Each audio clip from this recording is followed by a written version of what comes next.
The gate agent smiled when she said it. Not a cruel smile, not the smile of someone who wanted to cause harm. Just the practiced, patient smile of a person who had decided something and was delivering it in the least uncomfortable way she knew how. "I'm sorry, sir. This terminal is reserved for verified account holders only. You'll need to present your membership credentials, or I'm unable to allow you through." The man standing in front of her was wearing a plain white shirt, dark trousers, and a watch that told time and nothing else. He was somewhere in his early 40s, with the kind of face that had been weathered into something steady rather than aged.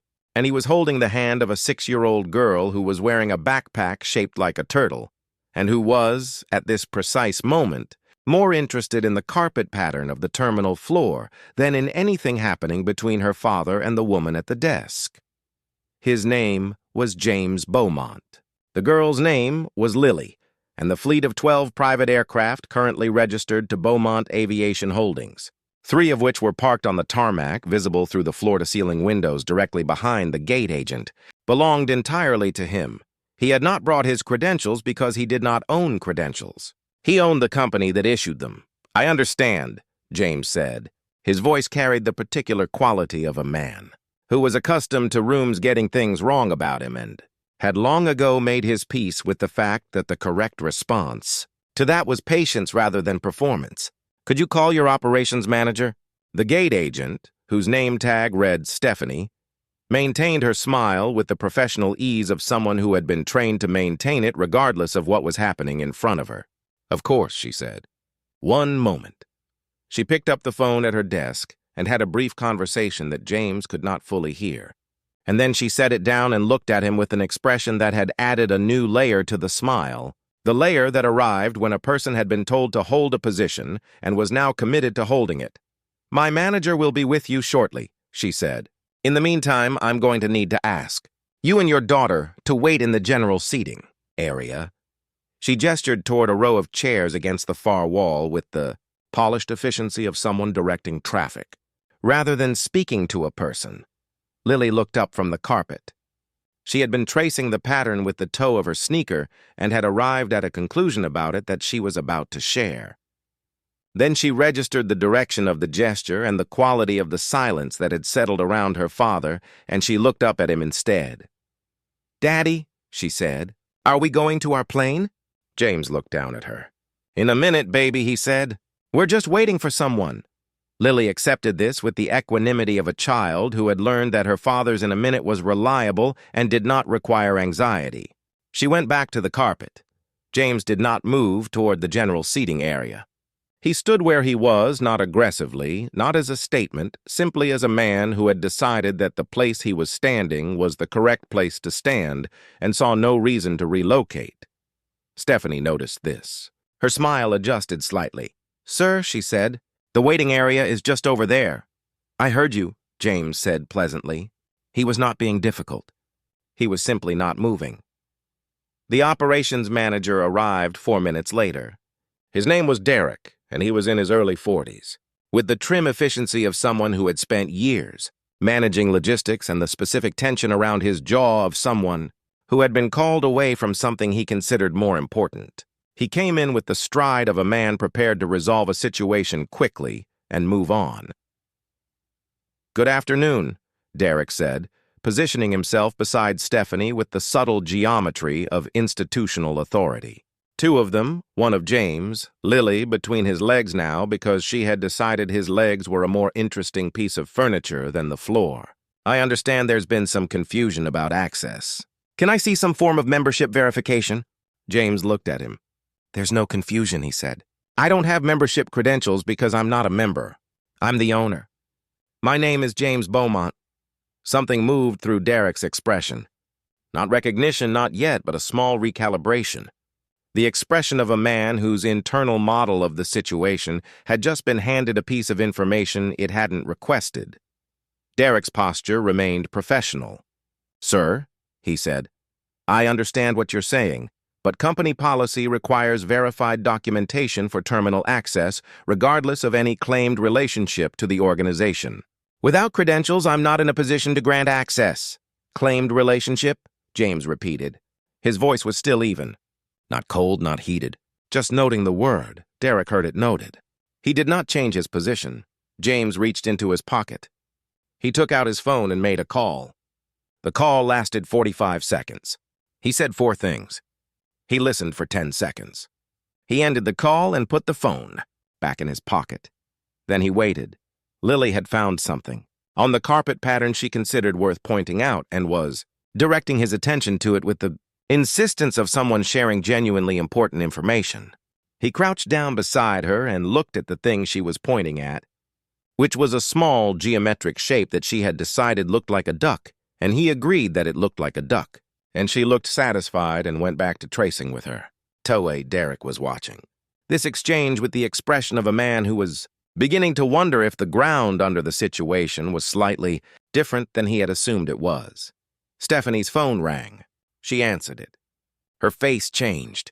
She said yes 3 times and nothing else and put the phone down. She looked at Derek. Then she looked at James. Then she looked at the floor for a moment in the way people looked at floors when they were very quickly reprocessing a sequence of events. Derek's phone buzzed in his pocket. He looked at the screen. He looked at it for longer than reading a text message required. Then he looked up at James Beaumont with the expression of a man who had just been handed the full shape of a situation that had been assembling itself around him without his knowledge. The full shape was this. Beaumont Aviation Holdings had been founded 14 years ago by a man who had started in commercial aviation logistics, had spent 7 years learning the industry from the inside, had identified an underserved segment of the private aviation market, and had built his company around serving it with a quality and consistency that the larger operators were too inflexible to match. He had grown the fleet from 2 aircraft to 12 over the course of a decade. He had opened 3 dedicated terminals across the region, of which this was one.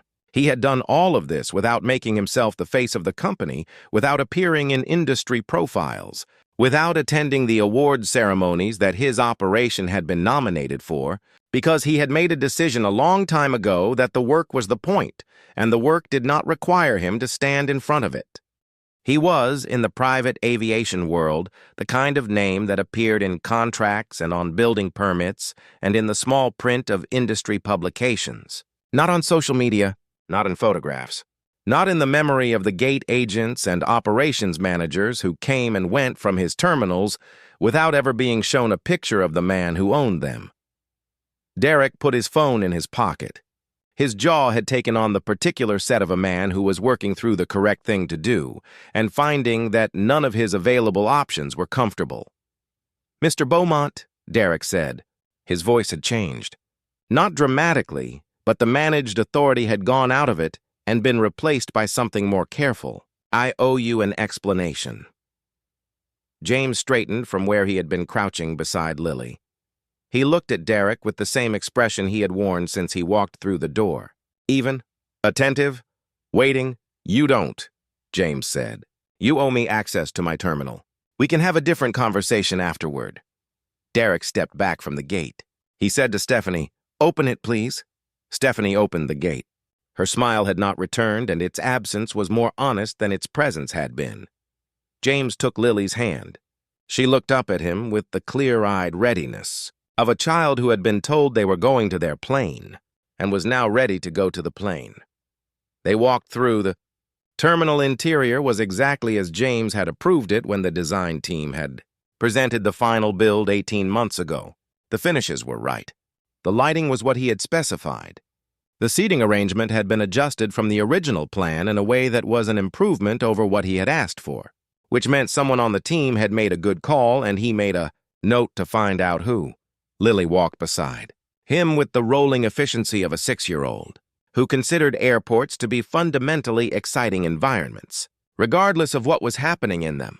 She had been on enough of the company's aircraft to be comfortable, but not so many that the experience had lost its novelty, which was a balance James had tried to preserve, deliberately because he believed that the ability to find ordinary things remarkable was something worth protecting in a child. A man named Calvin was waiting for them at the aircraft door. Calvin had been with Beaumont Aviation for 9 years, which meant he had been there since almost the beginning. And he had the particular warmth of someone who had watched something be built from close range and felt a genuine stake in what it had become. He had met Lily 4 times and remembered her name without being reminded, which was the kind of thing Lily noticed and categorized correctly. "Mr. Beaumont," Calvin said. "Miss Lily." Lily said, "Hi, Calvin. We saw a duck in the carpet."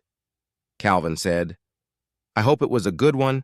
Lily said, "It was pretty good." Calvin smiled at James over Lily's head with the expression of a man who found the interaction genuinely pleasant rather than professionally obligatory, and James nodded in the way he nodded at things that were exactly what they were supposed to be. They boarded. The aircraft was one of the mid-sized jets in the fleet, configured for 8 passengers in a layout James had specified because he believed that comfort and utility did not need to be in opposition. Lily went immediately to the seat she always chose, the one by the window on the left side, and began the process of arranging her backpack and her jacket and the small notebook she carried everywhere with the focused organization of a child who took her personal space. Seriously, James settled into the seat across the aisle. He looked out the window at the tarmac, at the other aircraft in the bay, at the terminal building they had just come through. He thought about Derek's face when he'd looked at his phone. He thought about Stephanie's 3 yeses and the way she had looked at the floor. He did not think about it with anger. He thought about it with the particular clarity that came from having experienced versions of this moment enough times to understand it completely. The mechanism of it, the way assumptions operated, fast and invisible, assembling themselves into decisions before the person making them had consciously chosen anything. The way those assumptions had a consistent shape, a consistent direction and a consistent cost, borne not by the people making them, but by the people they were made about. He had built 14 years of something partly in response to that mechanism. Not as revenge, not as proof, but as a simple and sustained act of refusing to let the assumption be the end of the story. Every aircraft in this fleet, every terminal, every carefully designed seat, and every properly calibrated piece of service was a continuation of that refusal, expressed not in words but in the plain material fact of its existence. Lily had her notebook open and was drawing something with concentrated attention. James watched her for a moment, the way the light from the window fell across her hands, the way her tongue pressed slightly against her lower lip when she was focused, which was a thing she had done since she was 3, and which still made something move quietly in his chest. "What are you drawing?" he asked. "The duck from the carpet," she said without looking up. But better. He looked at her drawing. The duck was significantly more abstract than the carpet pattern had been, but she was right that it was better in the ways that mattered. Calvin came through the cabin with water and the small snack, selection that the company had, standardized across the fleet because James believed that the details of how people were treated during transit were not small details. Lily accepted apple slices with the serious gratitude of someone who had been waiting for apple slices. "Mr. Beaumont," Calvin said quietly, while Lily was occupied. "The operations manager from the terminal called ahead. He wanted you to know he would follow up personally." James nodded. "He'll have the opportunity," he said. Calvin withdrew. The aircraft began to move. What happened next happened over the following 72 hours. And it happened in the quiet, methodical way that James Beaumont handled most things, without theater and without delay. He met with Derek the following morning. The meeting was in the terminal's administrative office, a room James had not been in since the day he signed off on the building, and which looked exactly as it should, which was one correct thing in a situation that had contained several incorrect ones Derek had prepared.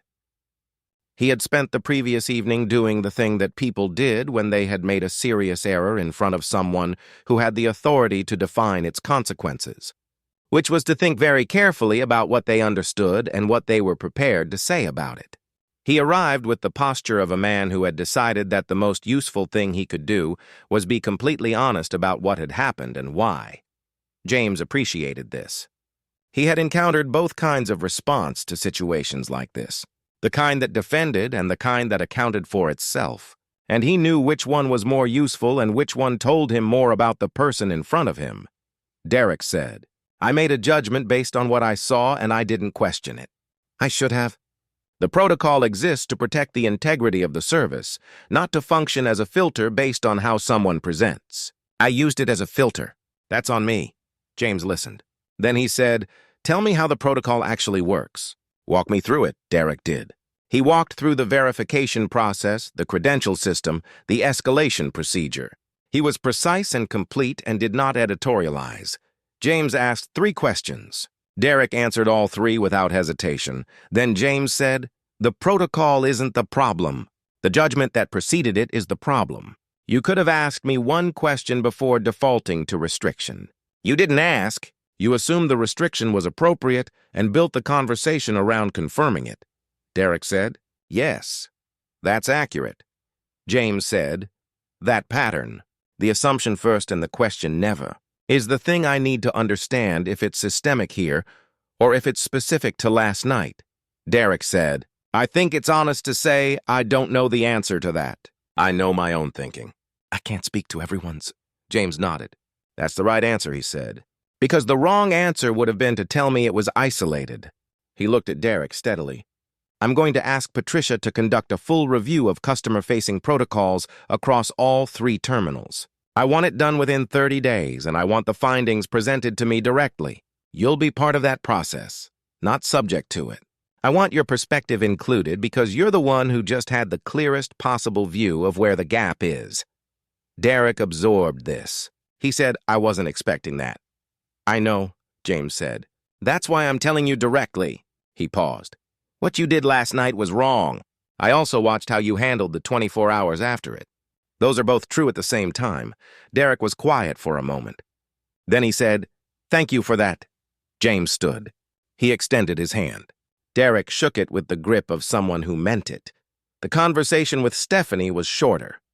She was 26 years old and had been at the terminal for 8 months, and the previous night had clearly shaken her in a way she was still processing. She sat across from James in the same office and had the specific quality of someone waiting to find out something that mattered to them. James did not make her wait. "I'm not here to discipline you," he said. "You followed a protocol you were given and deferred to your manager when it escalated. That's what you were trained to do." He looked at her directly. "What I want to know is whether anything about last night felt wrong to you while it was happening." She looked at him. She considered the question honestly, which he could see her doing. Then she said yes. She said it simply, without qualification. He said, "What felt wrong?" She said, "The way he looked at you." And the way I defaulted to that without thinking about what I was actually seeing. James held her gaze. "That clarity," he said, "is more valuable to this company than you probably understand right now. I want you to hold on to it, because that's the thing that makes the protocol work correctly instead of incorrectly." She nodded. Her expression had moved through several things and arrived somewhere that was steadier than where it had started. James told her she could return to her shift. She thanked him, and the thanks was real rather than automatic. And he recognized the difference. He spent the rest of the morning in the terminal, not in the administrative office, but on the floor, in the operational space, watching how things moved. He had a coffee at the small counter near the window. He watched 2 departures and 1 arrival. He watched how Calvin and the other ground staff moved and spoke and attended to the passengers coming through. What he saw, mostly, was a team doing its work well. The kind of work that was the point of the whole enterprise. People moving through a space with their things and their plans, being attended to correctly, arriving at their aircraft feeling handled rather than processed. That was the thing. That had always been the thing. Lily had asked him once when she was 4 why he worked so much. He had thought about it seriously the way he thought about her questions, because she asked real questions and deserved real answers. He had said, "Because I want to build something good." She had thought about this for a moment and then said, "Like a fort?" And he had said, "Like a fort, yes." He thought about that now. Watching a family move through the terminal with 3 children and too much luggage. The staff assisting without being asked. The parents' shoulders dropping slightly as they realized that the next few hours were going to be manageable. Like a fort, he thought. Something that held. He flew home that evening on the same aircraft. With Lily asleep against his arm before they reached cruising altitude, her turtle backpack on the seat beside her, her notebook open on her lap to the page with the improved carpet duck. He looked at the drawing for a long time. Then he looked out the window at the dark below, at the lights of things people had built, visible from up here as patterns, as shapes, as evidence of effort accumulated over time into something permanent enough to be seen from the sky. He thought about his father, who had spent 30 years in an industry that had handed him every credential he earned and still managed to make him feel, regularly and without apology, like a guest in his own professional life. He thought about what his father had said to him once, sitting at the kitchen table on a Sunday morning with the particular directness that came out of him sometimes when he was tired of carrying something alone. He had said, "The point is not to prove anything to them. The point is to build something so real that the proof is just a side effect." James had been 22 when his father said that. He had not fully understood it yet. He had filed it in the place where things went when they were true, but not yet fully accessible. He understood it now. He had understood it for years, in the specific way that understanding settled into a person when it had been lived rather than learned. Lily made a small sound in her sleep and shifted against his arm. He adjusted to accommodate her without waking her, the automatic adjustment of a man who had been doing this since she was small enough to carry in one hand. Outside, the lights continued below them. The aircraft moved through the dark at 500 miles an hour, one of 12, bearing his name in the registry and no other place that a stranger could easily find it. The fort held. That was enough. That had always been enough. 3 weeks later, Patricia delivered the review. It was thorough and honest, and identified 4 specific points in the customer-facing protocol where assumption could substitute for procedure if the person executing the protocol allowed it to.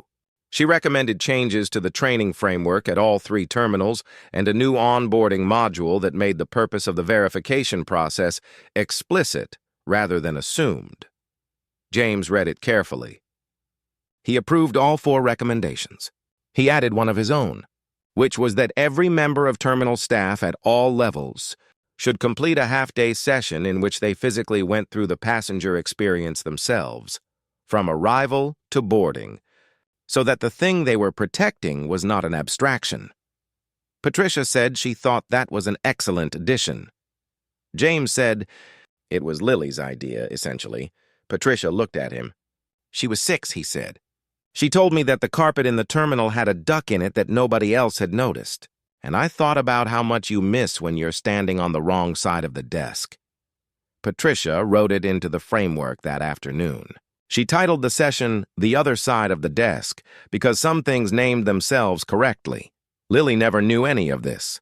She knew that she had gone on a trip with her father and that the carpet had a duck in it and that Calvin had confirmed the duck was pretty good. She knew that her father had talked to some people for a while and that afterward they had flown home and she had slept the whole way and woken up in her own bed, with her turtle backpack on the floor beside, her and her notebook on the nightstand. She knew, in the way that children knew things without having the framework to articulate them, that her father was someone who built things and that the things he built were the kind that lasted. She had understood this the way she understood most things. Not through explanation, but through observation.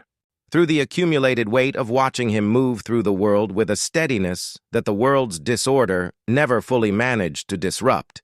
She would understand more later. When she was older and her father sat her down and told her the story of his own father, and of the industry that had credentialed and dismissed him in the same breath, and of the decision that had been made at a kitchen table on a Sunday morning that had become the foundation of everything she had grown up inside. But that was later. Right now, she was 6 years old, and the duck in the carpet had been pretty good, and her father had said they were going to their plane, and they had gone to their plane, and everything had been exactly as it was supposed to be, which was, when you took the long view, the whole point. Some things you build in silence. You build them without announcing them, without making the building into a performance, without needing the room to understand what it is standing inside. You build them because your father handed you a clarity that was too important to waste, and because you decided, somewhere early and somewhere permanent, that the correct response to a world that underestimated you was not to argue with it, but to outlast it. And then one day you walk into a room that was built with your name, and you are told you do not belong there. And you wait, and you make one phone call, and the room catches up to what it always was.